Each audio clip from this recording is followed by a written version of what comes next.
আসসালামু আলাইকুম সুপ্রিয় দর্শক। আজকে জুলাই মাসের 2 তারিখ। দেখুন,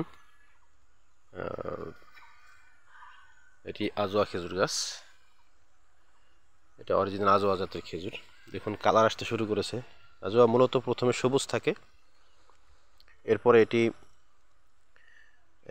কিছুটা কি রঙের বলবো, আসলে খয়েরি খয়েরি রঙের একটি রং আসে, পাকার সময় কালো হয়ে যায়। সবেমাত্র রং আসতে শুরু করেছে। এই যে দেখুন, এই যে রং আসতে শুরু করছে সবেমাত্র।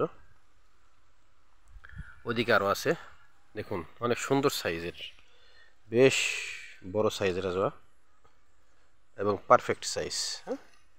আসলে আজোয়া খেজুর বলে আমরা অনেকেই, যেটি বাজারে চারা বিক্রি করে অনেকেই, আসলে সেটি আজোয়া কিনা একটু ভেবেচিন্তে নেবেন সবাই। অরিজিনাল আজোয়া যদি চান তাহলে আমার কাছে আসলে খুব বেশি যে আজোয়ার চারা আছে তা কিন্তু না ভাই, আমার মাত্র 2টা আজোয়া গাছ, আর বাকিগুলো অন্য জাতের খেজুর। এরকম গাছের চারা আপনারা নিতে চাইলে আমার সাথে যোগাযোগ করতে পারেন। দেখুন, এই যে চারার সাইজ দেখুন, এই চারাটি কলম বাঁধবো আজকে, হয়তো বা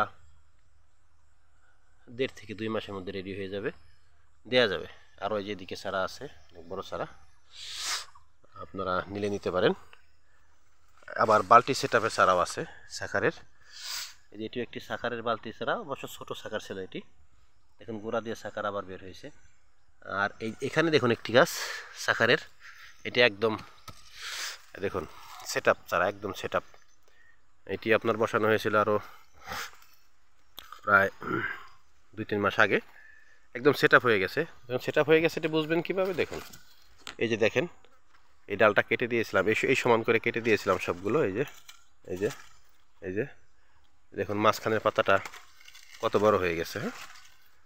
এটা সেটআপ, একদম সেটআপ করা চারা। আপনারা চাইলে এটি নিতে পারেন, বালতিতে সেটআপ দেওয়া আছে।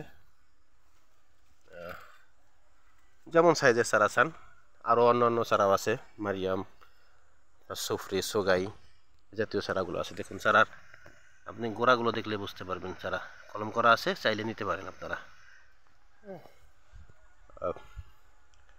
এমন সব চারা পাওয়ার জন্য আমার সাথে যোগাযোগ করতে পারেন। ধন্যবাদ সবাইকে। আসসালামু আলাইকুম।